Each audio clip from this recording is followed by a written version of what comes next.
बारिश रात भर से लगातार पड़ रही थी। सड़कें सुनसान थी और उस सन्नाटे को बस बिजली की गर्जना तोड़ रही थी। अरविंद की गाड़ी पहाड़ी मोड़ पर फिसलते हुए आगे बढ़ रही थी। उसकी आंखों में नींद और चेहरे पर बेचैनी थी। 6 घंटे से वो अकेला चला आ रहा था, बिना किसी रुकावट के।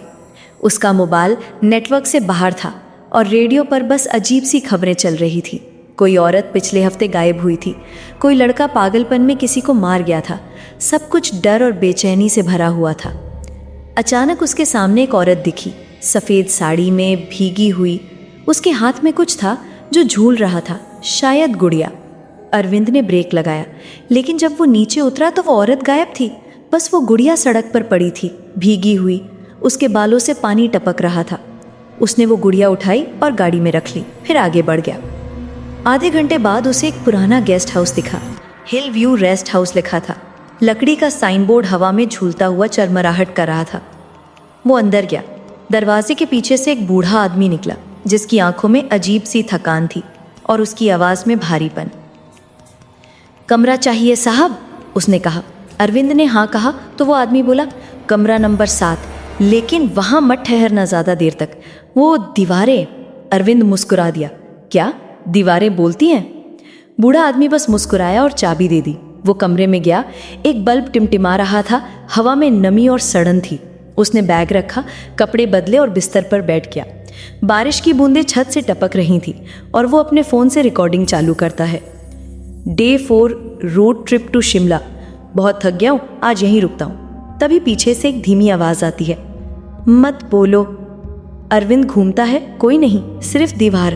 वो सोचता है शायद हवा की आवाज़ होगी, लेकिन जब वो रिकॉर्डिंग देखता है, कैमरे में पीछे दीवार पर किसी का चेहरा झलकता है, सफ़ेद धुंधला सा चेहरा, और फिर गायब। वो घबरा जाता है, कैमरा बंद करता है और लाइट ऑफ करके सो जाता है। आधी रात को उसकी नींद खुलती है। दीवार से सरसराहट की आवाज़ आती है, जैसे कोई अंदर चल रहा हो। वो दीवार के पास जाता है, कान लगाता है। अंदर से आवाज़ आती है, छुपा दो, मुझे कोई देखेगा। वो पीछे हट जाता है, डर के मारे पसीना पसीना हो चुका है। तभी दरवाजे पर दस्तक होती है। वो धीरे से जाकर खोलता है। वही बूढ़ा आदमी खड़ा है। साहब सब ठीक है, कमरे से आवाज़ आ रही थी। अरविंद कहता है, दीवारों से कोई बात कर रहा है। बूढ़ा बस ठंडी सांस लेता है। साहब यहाँ हर कोई यही कहता है, और चला जाता है। सुबह अरविंद नीचे आता है, चाय पीते हुए पूछता है, पहले कौन लेता था यहाँ? बूढ़ा कहता है, एक औरत थी, नर्स थी, कमरे नंबर 7 में रहती थी। 5 साल पहले उसने खुद को दीवार में दफन कर लिया था। अरविंद चौंकता है, दीवार में? हाँ, उसने पहले किसी को मारा था, फिर खुद को बंद कर लिया। दीवार तोड़ी थी, तब बस उसका हाथ मिला था। अरविंद का चेहरा सफ़ेद पड़ जाता है। वो कमरे में वापस जाता है, दीवार को गौर से देखता है। वहाँ ताज़ा निशान है, जैसे अंदर से किसी ने खरोंचा हो। वो दीवार पर हाथ रखता है और ठंडी लहर शरीर में दौड़ जाती है। अचानक दीवार हिलने लगती है। दीवार से वही औरत निकलती है, सफ़ेद साड़ी में, बाल भीगे हुए, वही जो सड़क पर दिखी थी। उसके हाथ में वही गुड़िया थी। अरविंद पीछे हटता है, गिर जाता है। औरत धीरे से कहती है, तुम्हें नहीं आना चाहिए था। फिर दीवार के अंदर समा जाती है। अरविंद भागता है, गाड़ी लेकर सड़क पर निकल जाता है, लेकिन कुछ दूर जाकर देखता है वो गेस्ट हाउस फिर सामने। वो बुरी तरह हिल चुका है। बार बार भागता है, लेकिन हर बार वही जगह, वही दरवाज़ा, वही sign board, hill view rest house. उसका फ़ोन अब काम नहीं कर रहा। समय बार बार 1:45 दिखा रहा है। उसके कानों में वही फुसफुसाहट, मत बोलो। वो चिल्लाता है, तुम चाहती क्या हो? अचानक सामने शीशे में उसकी झलक दिखती है, और वहाँ उसका चेहरा नहीं, बल्कि उस औरत का चेहरा है। उसके होंठ हिल रहे हैं, मैं नहीं, तुम। और तभी उसे याद आता है, वो भी किसी को मार चुका है। उसकी पत्नी पिछले साल इसी सड़क पर, उसने झगड़े में उसे धक्का दिया था, वो गिरकर मर गई थी।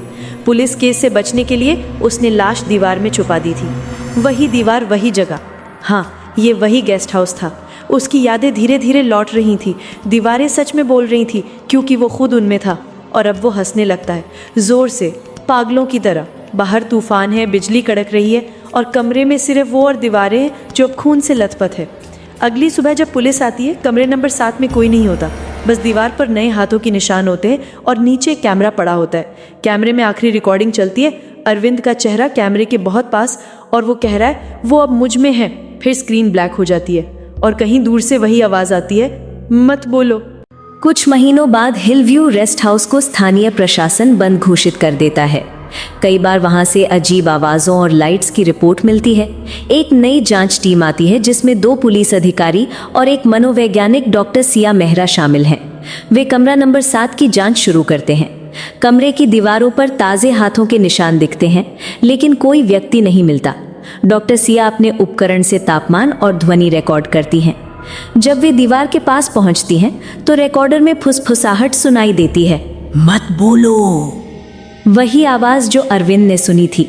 जांच के दौरान उन्हें एक पुराना कैमरा मिलता है जिसमें अरविंद की आखिरी रिकॉर्डिंग होती है। वीडियो में दिखता है कि अरविंद धीरे धीरे किसी और व्यक्तित्व में बदल रहा है। उसकी आंखें सफ़ेद हो जाती हैं और वो दीवार में समा जाता है।